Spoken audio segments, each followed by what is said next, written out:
Sejam bem-vindos a mais um programa Pensar Política. Hoje tenho comigo o Dr. Miguel Corte Real, licenciado em Gestão, a finalizar o MBA em Gestão na Universidade Católica, é líder da bancada do PSD na Câmara Municipal do Porto e também administrador do semanário Novo. É com ele que vamos passar os próximos 30 a 35 minutos numa conversa que eu espero que seja agradável para os dois. Pelo meu lado será seguramente e pelo lado do Miguel também espero que assim seja. E de facto eu linkei aqui um conjunto de questões a colocar aqui ao Miguel, porque é da preocupação de quem anda nestas coisas da política que todo e qualquer governo carece de uma boa oposição para ser mais eficaz na ação. O PSD tem estado um bocado afastado, digamos, dessa oposição forte, dessa oposição que o país necessita para as coisas funcionarem melhor. Há aqui um problema no PSD, que o PSD está constantemente em guerrilhas internas. E isto teve a ver com um bocado o afastamento ideológico, no meu entender, e é essa a questão que eu coloco, porque o meu entender é muito subjetivo também, ser muito afastado, ou seja, teve líderes que se afastaram muito das posições normais do PSD.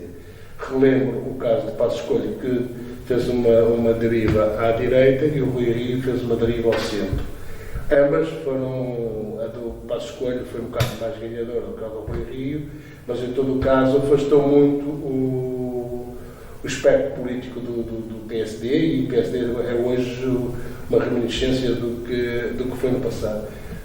O que é que se passa com o PSD? Muito bem, em primeiro lugar queria agradecer o convite e também saudar o projeto. Acho que projetos desta natureza fazem muito sentido, sobretudo numa época onde se fala tanto de fake news e dificuldade de acesso a uma informação imparcial. Acho que projetos desta natureza, onde convidam e metem pessoas a falar e a dar opinião, são a melhor maneira de levar as opiniões e a verdade até às pessoas, e por isso dar-lhes parabéns. Aqui em relação ao PSD, é sem dúvida uma pergunta que tem muitas respostas. Ou seja, o PSD que os portugueses se habituaram a conhecer, é um PSD que sempre teve a ambição de governar. É um PSD que é criado por Francisco Sá Carneiro com uma ambição clara de combater e de travar o comunismo em Portugal, e que é feito a partir de um ADN de pessoas muito particular. A força do PSD vem exatamente ter sido fundado e de ser constituído por um grupo de pessoas de todo o país, pessoas que em cada uma das suas terras era uma figura de referência, era alguém que marcava, quer pelas suas responsabilidades profissionais, por serem professores, por serem empreendedores, era alguém que marcava uma posição de relevo e de importância no seu território. E a força do PSD era essa, era o somar dessa malha territorial que fazia um grande partido. Obviamente que o PSD, depois da morte de Francisco Sá Carneiro, atravessou aqui uma das suas primeiras grandes crises, que foi uma crise também de identidade. Eu não era nascido, nasci só em 85, portanto estou verdadeiramente jovem. Estou a falar de história e espero não cometer nenhuma incorreção, porque quando se fala de história é do que nos contaram, é do que nós procuramos saber, mas o PSD viveu aí uma das suas principais crises e conseguiu ultrapassá-la de uma maneira muito simples, que foi não ter medo das diferenças. E, portanto, organizou-se de uma forma estruturada, foram criadas várias correntes, uma delas, a Nova Esperança, que deu ao partido e ao país vários primeiros ministros, presidentes da República, presidentes da Comissão Europeia, e não teve medo desse debate. E, portanto, a crise que hoje vivemos, ou que noutras alturas vivemos do PSD, também aconteceu aí nos anos 80, quando o PSD teve várias tendências, vinha de um momento de crise natural, com a morte do seu líder, com a reorganização necessária, com toda a estabilidade política que ainda existia, mas teve a capacidade de discutir. E dessa discussão culminou no facto do PSD depois ter capacidade de discutir, o PSD depois ter capacidade de ter opiniões diferentes e respeitá-las. e de sufragá-las no sentido de perceber qual é que era a maioritária, disso surgiu um governo do PSD durante 10 anos liderado pelo professor Cavaco Silva. E, portanto, o PSD teve uma grande crise que foi capaz de ultrapassar. Mas o professor Cavaco Silva, quando surgiu em 85, surge numa maneira muito simples, apresentando um PSD reformista. Um PSD que pode fazer a diferença na vida das pessoas e um PSD que tem a capacidade de fazer crescer o país. E durante esses 10 anos foi isso o ADN base do PSD e, no fundo, foi a partir daí que o ADN do PSD foi crescendo. E que os eleitores se foram habituando. Depois de 85, depois de 95, com a saída do professor Cavaco Silva, o PSD voltou a viver também outra crise de identidade. Mas, mais uma vez, não teve medo de ter várias fações, de ter várias ideias, de ter vários protagonistas e de debater frontalmente essas ideias. Temos o Congresso de Lisboa, temos o Congresso de Viseu, e o PSD foi um partido que permitiu várias tendências e que, mais uma vez, a maior tendência resultou da maioria das pessoas. E foi o caso que nos permitiu, então, em 2002, depois também desse período de crise, chegar a uma governação através do Dr. Durão Barroso, que permitiu ao PSD mais a confiança dos portugueses para governar. Depois foi interrompido, por causa da oportunidade que Portugal teve do professor Durão Barroso ser então Presidente da Comissão Europeia. E então o PSD entra numa nova crise. Portanto, isto tem sido, ter crise no PSD não é novo. Esta crise foi também ultrapassada quando o PSD chegou ao poder. Mas também aí houve 3 candidaturas numa primeira fase, com a Dr. Manuel Ferreira Leite, com o Dr. Pedro Passos Coelho e com o Dr. Pedro Santana Lopes, que também eram 3 correntes diferentes, 3 visões diferentes do partido e da forma como o partido deveria governar o país. E dessa diferença surgiu mais uma vez o PSD no governo. O governo de 2011 é um governo que, ao contrário dos anteriores, tinha uma particularidade. Era um governo que tinha um caderno de encargos deixado pelo Partido Socialista. E, portanto, quando nós dizemos que o programa de Pedro Passos Coelho era bastante mais à direita, não posso concordar totalmente. Ou seja, existiam duas visões. Existia uma visão que lhe era imposta, e era uma exigência que era feita ao país, num memorando assinado não só pelo PSD, mas também pelo PS, e era uma exigência que o país tinha que ter, e depois o Dr. Pedro Passos Coelho teve que o fazer. Sim, alguns temas, a opinião vai divergir, em alguns temas com certeza que foi longe demais, mais do que nos atos, até se calhar em alguma forma como comunicou ao país, deixando as pessoas desagradadas. Também em algumas matérias foi longe demais, mas isso não fez, na minha opinião, que trouxesse o PSD para a direita. Trouxe o PSD para onde ele sempre esteve, que é um partido reformista com capacidade de salvar o país em maus momentos, com capacidade de implementar novas políticas, com capacidade de renovar o território. E essa é que é a base do ADN do PSD, e por isso é que em 2015, mesmo depois de 4 anos de troika e de intervenção, o PSD volta a ganhar as eleições, porque teve no seu ADN de ser reformista. Depois disso, houve uma estratégia de tornar então, e de se fazer aqui, criar uma mensagem de que o PSD era um partido à direita, procurando os inícios ideológicos de Pedro Passos Coelho, na sua pré-candidatura, quando começou a trazer muito a cartilha liberal e alguns desses seus princípios, mas depois na prática nós percebemos que é uma governação que teve que na prática ceder a um caderno de encargos e cumpri-los pelo bem do país. Miguel, hoje o PSD, alguém que está de fora, como é o meu caso, olha para o PSD e vê muita discussão de nomes e não de ideologia. E isto não é bom porque se nós olharmos para as pessoas que estão em discussão, elas todas estiveram muito próximas à volta do Passos Coelho. Portanto, a governação, como diz e bem, quer dizer, foi pautada por um caderno de encargos, foi para além desse caderno de encargos e o PSD fragilizou-se, na minha opinião, e depois eu estou a fazer uma envolvente, e depois perdeu, mas isto estou a fazer a envolvente para ter-se a resposta. Envolveu-se em algumas ideias que outros abraçaram com mais pujança, o caso da Iniciativa Liberal. Exato. E a própria Chega foram partidos que foram buscar ao ideário do PSD algumas das suas das suas lógicas, que as implantaram ou que foram capazes de as lançar com mais produtividade, digamos, na cena política. Como é que o PSD hoje pode ir buscar esses... o espaço da Iniciativa Liberal é um espaço do PSD, na minha ótica, não sei se é a sua, mas na minha ótica é esse espaço. E esse espaço está, na minha opinião, estava melhor no PSD do que propriamente na Iniciativa Liberal, porque o PSD tem uma lógica global, não é uma lógica muito direcionada, é mais... O PSD é mais um partido total do que propriamente um partido de um determinado esquema.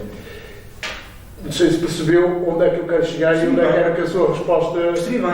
Não, e depois então desse governo Pedro Passos Coelho, então, como disse, e bem, e concordo, começou a haver aqui uma indefinição ideológica no PSD.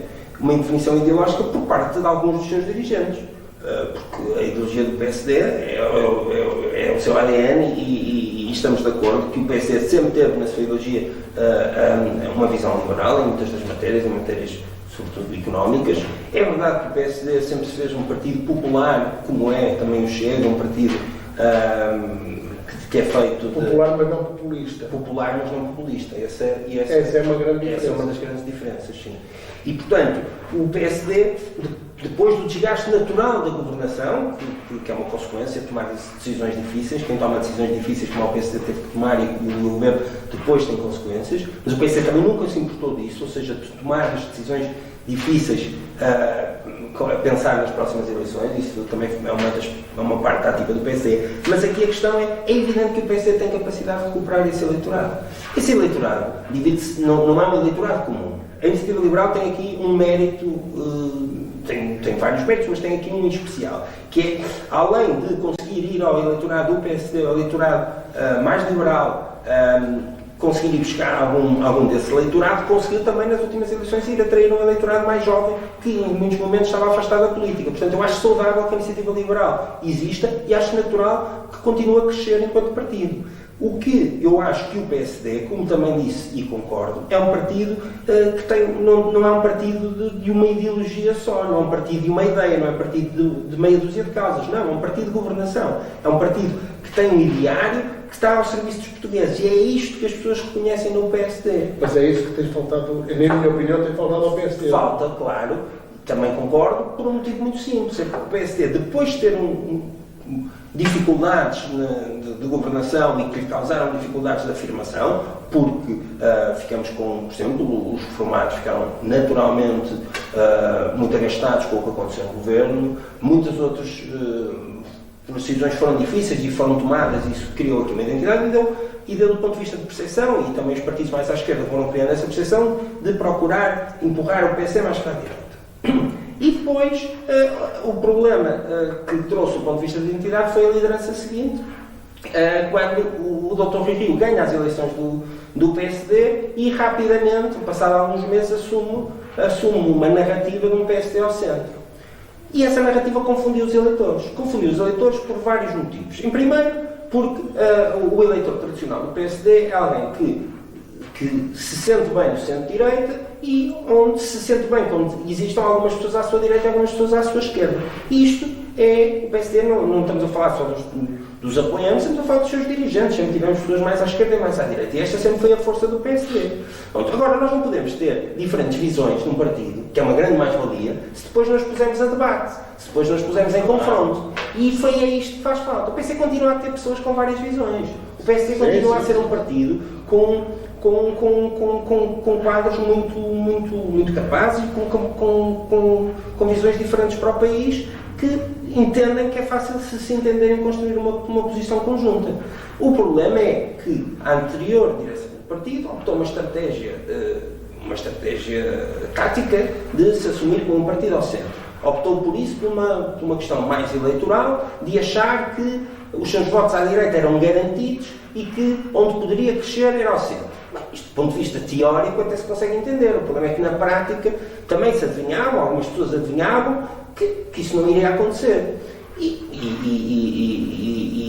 E a verdade é que os resultados assim o demonstraram. Tivemos duas eleições onde o PSD nunca conseguiu passar dos 30%, ficou sempre para baixo, não conseguiu crescer. E não precisamos dizer que é só culpa da Iniciativa Liberal e do Chega, porque nas anteriores eleições o PSD, o Chega e a Iniciativa Liberal tiveram em conjunto 2% e o PSD continua a ter 28,5%. Mas tinha ali a questão do CDS. Certo, mas o CDS também é digamos assim, um alimentador mais do Chega do que propriamente do Iniciativa. Embora também haja muita gente que tenha ido para a Iniciativa Liberal. Sim, eu acho que há muita gente do CDS. Acho que há muita gente que na Iniciativa Liberal, alguns que vieram do PSD, muitos vieram do CDS, alguns que vieram do PS, e outros que não vieram lá nenhum, que era gente que estava afastada da política. E, portanto, eu não vejo, com franqueza, tanto um problema na Iniciativa Liberal, no Chega, com partidos que façam frente ao PSD, que roubem eleitorado ao PSD. Não. Se o PSD ocupar o seu espaço, se o PSD se assumir como um partido de centro-direita, reformista, com uma visão de futuro para o país, vai haver espaço para ter o seu eleitorado, para ter capacidade de disputar as eleições, de conseguir que a maioria dos portugueses vote nele, e os outros partidos podem continuar a existir. E agora ia para aí. Ou seja, o PSD está às beiras do Congresso, o Congresso Eleitoral, não é? Onde se apresentam para já dois candidatos. Já não. Acho que hoje é o último dia. É o último dia, portanto temos agora passamos os nomes do Montenegro e o Moreira da Silva, os dois candidatos. O PSD vamos ter pós-Congresso. Vamos ter sempre um PSD diferente. Há aqui uma dificuldade que o PSD vai ter sempre, que é o facto de o PSD ter obrigatoriamente, depois deste ciclo, depois de ter uma estratégia política de tentar colocar o PSD num espaço não natural dele, ou forçar o PSD a estar demasiado ao centro, a ter sempre dificuldades agora no que vai ser o futuro do partido. Agora, há uma coisa que é certa, vai haver uma mudança, quer ganhe um candidato ou outro, o PSD vai ter que assumir um novo formato, ou seja, quem quer que lidere o PSD nos próximos anos tem uma missão muito difícil. Muito difícil porquê? Porque é fundamental reformar o partido, é fundamental reformar o sistema político e é fundamental perceber de que forma é que vamos chegar às pessoas. Não há um problema de lideranças, isto não é uma crítica ao Dr. Rui Rio. Os tempos é que o pedem. Repare, o PSD tem uma organização que é a mesma, do ponto de vista, enquanto estrutura, é a mesma desde 75, 76, é a mesma. É uma organização caduca, digamos assim. É uma organização que é feita de um ponto de vista organizacional, que era do tempo quando o papel tinha que passar de mão em mão. Hoje em dia são outros tempos. Hoje em dia nós podemos discutir e queremos discutir de formas diferentes. Portanto, o PSD tem que fazer uma reforma interna muito grande e adequar-se aos novos tempos e ser uma ferramenta para os portugueses.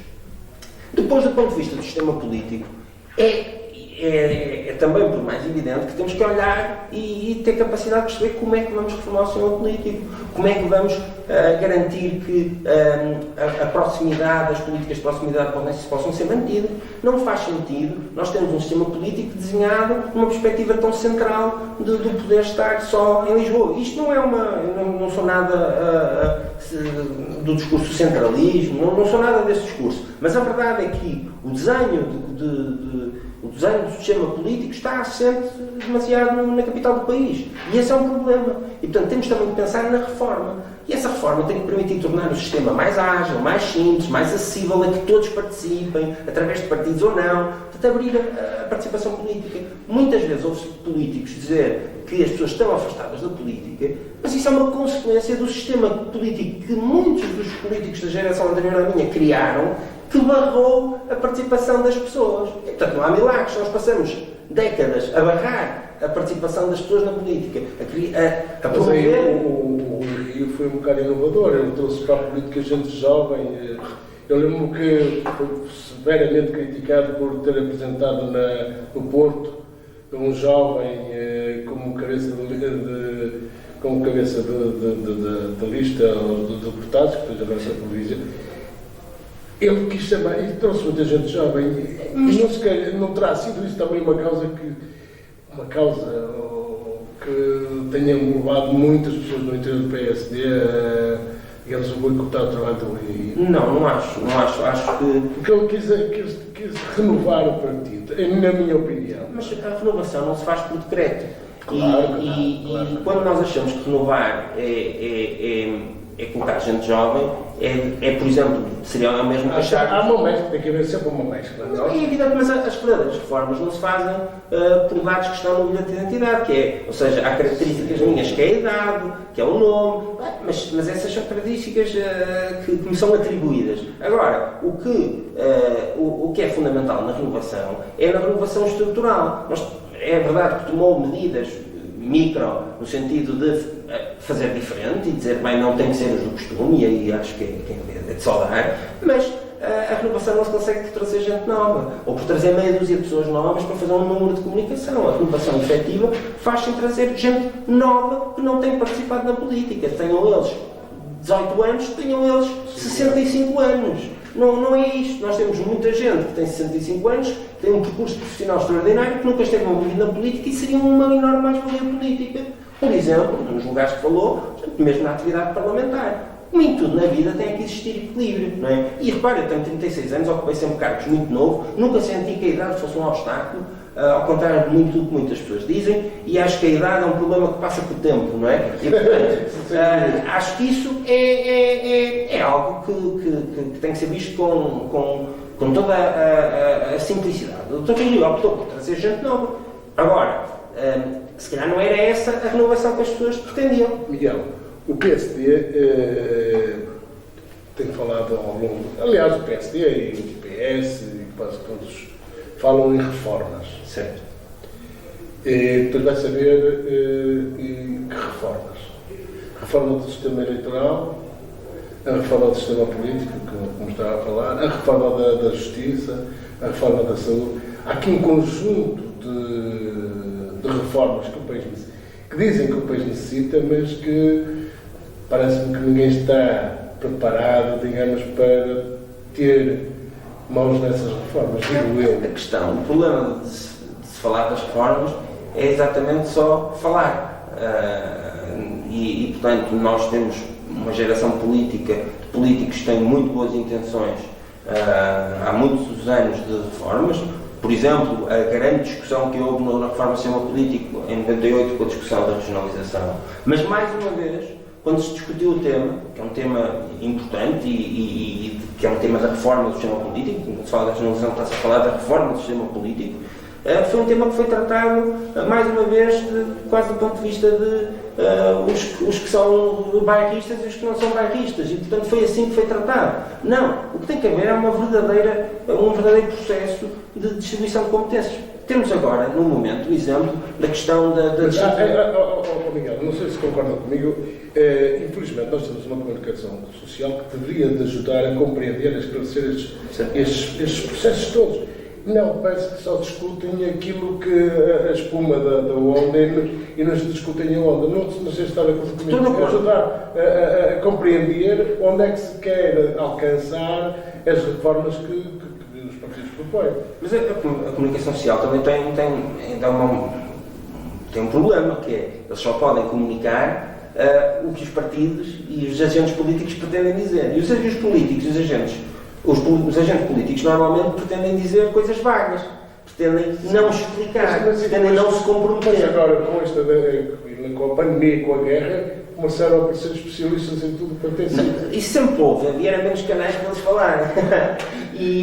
Portanto, mas podia utilizá-los para explicar as coisas. Mas a verdade é que muitas vezes não são especialistas. Sempre houve esses especialistas, só que antes nós, desde sempre, nos cafés, sempre houve um especialista de todos os temas. E em cada mesa há um especialista de um tema. E treinadores de bancada. O que, com o surgimento de mais canais, sobretudo no cabo, fez com que houvesse uma necessidade de haver uma programação 24 horas, quase, com os especialistas a debitarem. Portanto, passamos a ter mais especialistas. Mas esse não é um problema. Acho que as opiniões ouvimos e temos que ter capacidade de discernir sobre elas. Mas aqui o problema é de quem tem a responsabilidade de fazer reformas. E quem tem a responsabilidade de fazer reformas são os partidos políticos e são os agentes políticos. Enquanto não existir essa vontade concreta de tomar ações, nós não vamos fazer nada. Por exemplo, esta questão da descentralização do governo Não é mais do que uma intenção de fazer alguma reforma no nosso sistema político e no sistema de gestão do país, porque na prática estamos a tratar o que não é a tratar de forma igual o que não é igual. Ou seja, do ponto de vista na delegação de competências, por exemplo, na área da educação, o que o Governo está a pretender fazer com as câmaras municipais é dizer assim, as escolas, por exemplo, as escolas do parque escolar, que estão boas, ficam aqui do nosso lado. As escolas velhas ficam do vosso lado e as câmaras municipais é que têm que fazer a reforma. E atribuem um valor que não é calculado com base em nenhum indicador, é um indicador geral para todo o país, onde diz muito bem, então agora os senhores, cada um vai ter X mil euros por escola para fazer. E acham que isto é um processo de centralização. Isto não é. Isto é um processo de passar um problema para as autarquias. É pegar no orçamento do Estado, não é? Dizer assim, bem, como é que eu vou poupar dinheiro no orçamento do Estado? Porque eu vou reformar aquelas escolas, vou gastar bem mais do que lhes vou dar, gastaria bem mais para lhes dar e vou passar um problema para as autarquias. Bom, e portanto, todas as reformas que são feitas no país... Agora eu vou meter aqui uma...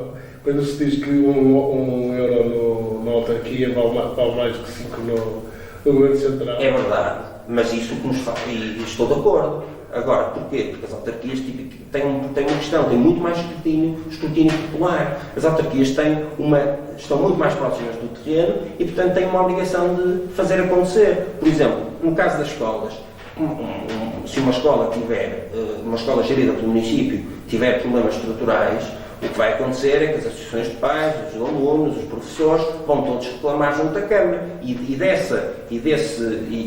daí vai surgir solução. O que acontece, por exemplo, em equipamento que não é de câmaras municipais é que nós podemos reclamar e dificilmente alguma coisa vai acontecer. E isto também tem que nos fazer aqui uma reflexão nesta distribuição de competências, neste redesenho que é fundamental fazer da organização do país. Então, se calhar, devemos deixar que algumas competências fiquem centralizadas nos municípios. Acho que devemos pensar em de que forma é que podemos, como eu dizia há pouco, tirar todas as decisões e a decisão só dos gabinetes que estão centrados em Lisboa e passá-los para o resto do país, fazer uma reflexão séria. E aí sim, então, dizendo assim, bem, nós queremos distribuir competências, nós queremos mais proximidade, nós queremos que os eleitores tenham maior proximidade aos eleitos. Então aí sim entramos na discussão.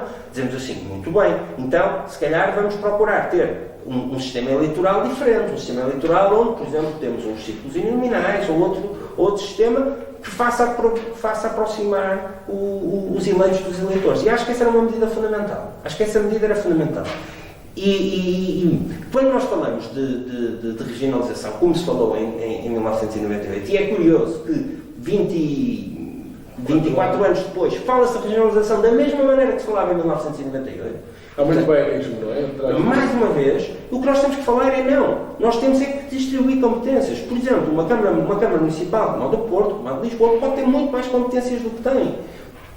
O que é fundamental é percebermos é que a política, os agentes políticos, os órgãos políticos estão ao serviço das populações e, portanto, os recursos têm que estar onde eles forem mais eficientes para as populações. E, como diziam, um euro numa Câmara pode valer mais do que X euros numa... É uma coisa que se diz na brincadeira, mas que é bem verdade. Porque há coisas que é muito mais... É uma questão de proximidade. É uma questão de proximidade. O nosso tempo está acelerado e a Média Canal tem um tempo disponível para um programa que não é assim muito lato.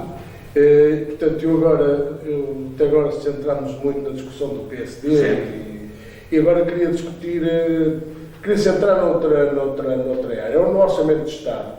O PSD tem sido muito crítico relativamente ao Orçamento de Estado, apresentou um conjunto enorme de alterações, mas eu queria perguntar ao Miguel relativamente a duas questões centrais. Onde é que o PSD vê possibilidades de fazer as reformas que propõe na questão da saúde e na questão da justiça? São duas áreas que o PSD tem vindo ao longo do tempo a pôr como, digamos, headliners da sua posição e, de facto, a justiça está num estado em que está, todos nós reconhecemos que não está num estado muito famoso.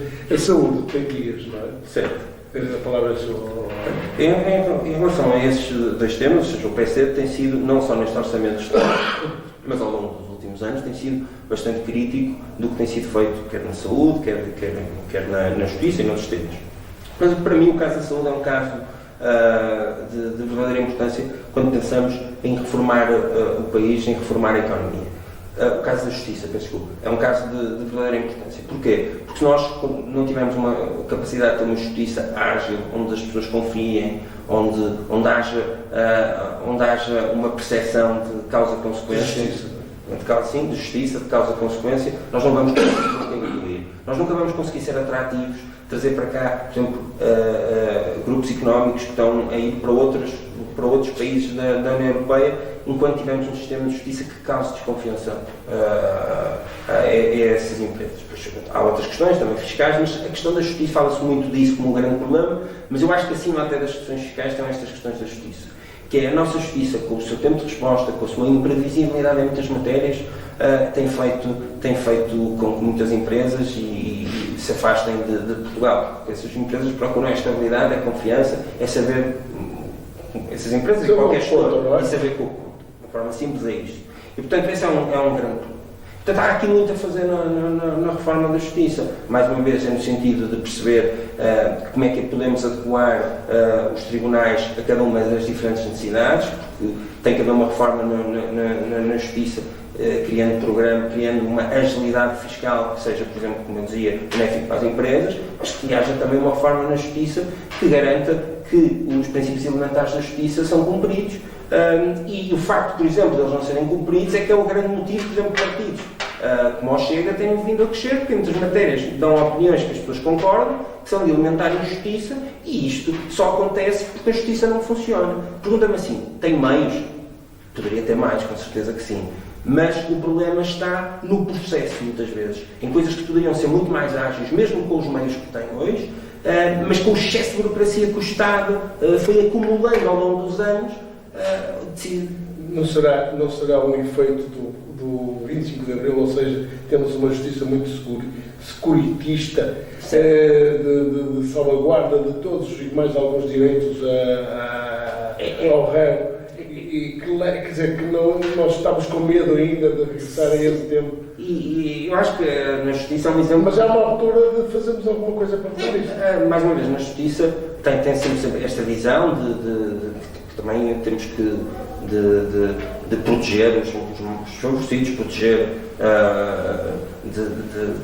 de ser justa para todos, independentemente... Não, mas quando digo isto é que, por exemplo, quem tem dinheiro para levar um processo era interno. Claro, bom, mas isso...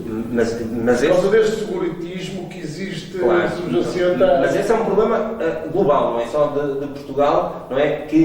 Mas que só acontece... Eu lembro do caso de Madoff nos Estados Unidos. Aquilo foi uma precinha. Não, mas porquê? Porque as regras, ou seja, nós em Portugal, por exemplo, em comparação com os Estados Unidos ou com o Reino Unido, nós somos um país com demasiadas leis, ou seja, portanto temos lei a mais, o que faz com que muitas vezes as leis se sobreponham às leis. E entremos no caso, que é ótimo para os advogados, para a sociedade dos advogados, que é serem intérpretes dessas leis que no fundo ninguém percebe.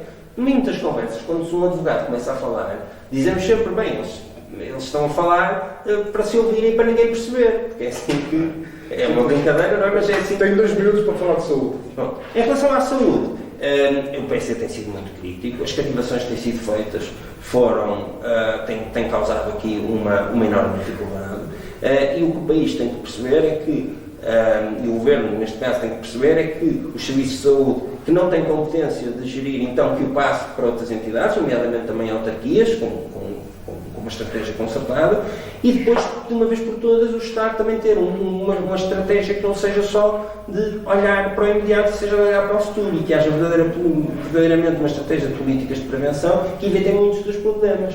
Portanto, nós hoje conseguimos estimar, não temos agora tempo para, mas conseguimos estimar que em 2030 vamos ter um conjunto de novos problemas que vão trazer um conjunto de aumento da despesa da saúde, mas que se os evitarmos hoje, com pouco investimento, vamos salvaguardar no futuro. E, portanto, mas infelizmente, na saúde tem havido sempre uma lógica de gestão do cotidiano e de não existir planeamento, e isso é que tem causado aqui grandes dificuldades e torna o setor da saúde muito dependente da carteira do Estado, constantemente, porque as despesas infelizmente têm aumentado, vivemos aqui uma crise, Agora, temos excelentes profissionais de saúde, o que nos vale isso é que temos excelentes profissionais de saúde, muitos deles com disponibilidades, trabalham muitas horas. Agora, o que nós precisamos é ter mais eficiência. Se calhar temos muitas vezes pessoas queixam-se da falta de equipamentos, do número de hospitais. Não, se calhar temos é que pensar numa forma de ter hospitais mais especializados, ou seja, não procurarmos que em todo lado se faça tudo bem, procurando garantir uma oferta melhor ao utilizador e depois, se precisar de 20 minutos ou de 1 hora para se deslocar, é melhor ter um bom tratamento e viajar um bocadinho mais do que o contrário. Obviamente, não estou a falar de situações de emergência, mas por exemplo, é o que acontece no norte da Europa, nos países que têm menos hospitais, mas têm hospitais especializados que garantem muito maior eficiência do serviço.